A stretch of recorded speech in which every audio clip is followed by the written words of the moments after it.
So rationale for the net present value method, or NPV method. So NPV is equal to the present value of future cash flows minus the cost. This is the net gain in wealth or in value to the firm. So if, as I mentioned before, if we're earning a return that is greater than the firm's cost of capital, then it's going to be result in an increase in the value of the firm, and and it's going to result in maximization of shareholder wealth. So we're always going to accept the project if NPV is greater than zero. If we choose between mutually exclusive projects, we're going to pick projects with the higher NPV. We saw that project S had a higher NPV than L, so we would pick that project. So we're answering the question, which project adds the most value to the firm?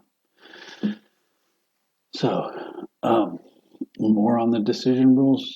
Which project should be accepted? So we go back to our two project.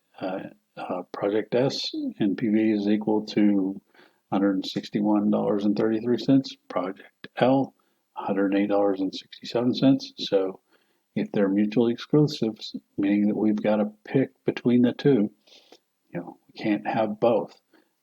We would pick S because the NPV is greater than that of Project L.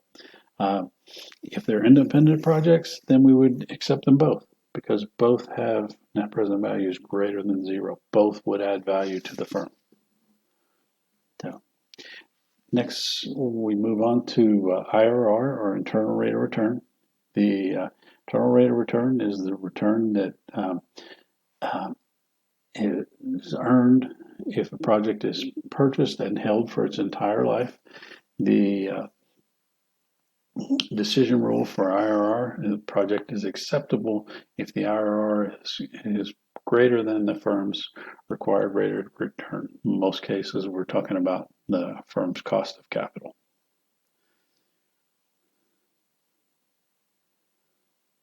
Oops.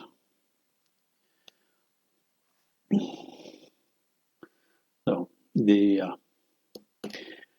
calculating the IRR, much like the net present value, but what we're doing here is we're setting the net present value equal to zero, and we're determining the rate that results in a zero NPV. That is the IRR, or internal rate of return. We, just like before, we take the initial cash flow and all the future expected cash flows, and we present value them back to today, and that gives us the rate that results in a zero net present value gives us the internal rate of return. Project is acceptable if the IRR is greater than the required rate of return or the firm's cost of capital. We look at our project S, the same cash flows as before. $3,000 initial investment, $1,500 return in the first year, $1,200 return in the second year, $800 return in the third year, $300 return in the fourth year. So again, see if I can CF0, that's C01, C02, C03, C04, and then we hit IRR and compute. And we should come up with the IRR for this project. I believe it's 13.1% for this project. Same thing, you can do the same calculation if you have a graphics calculator with a solver on it.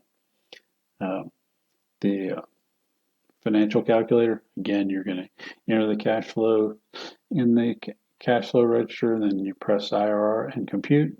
So for project S, the IRR is 13.1%. Project L, if you entered those cash flows, entered IRR compute, it would get an IRR of 11.4%. So rationale for the IRR method: project's rate of return, our IRR greater than a firm's required rate of return, then if that's the case, then there's return left over to increase or boost stockholder returns. So in this case, IRR for project S is greater than our required rate of return of 10%, so it is profitable to the firm. So as far as making decisions with regards to project S and L by using the IRR, if they're independent, we would accept both because both are greater than our required rate of return or 10%. Again, if they're mutually exclusive, then we would accept project S because the IRR for S is greater than that of project L. So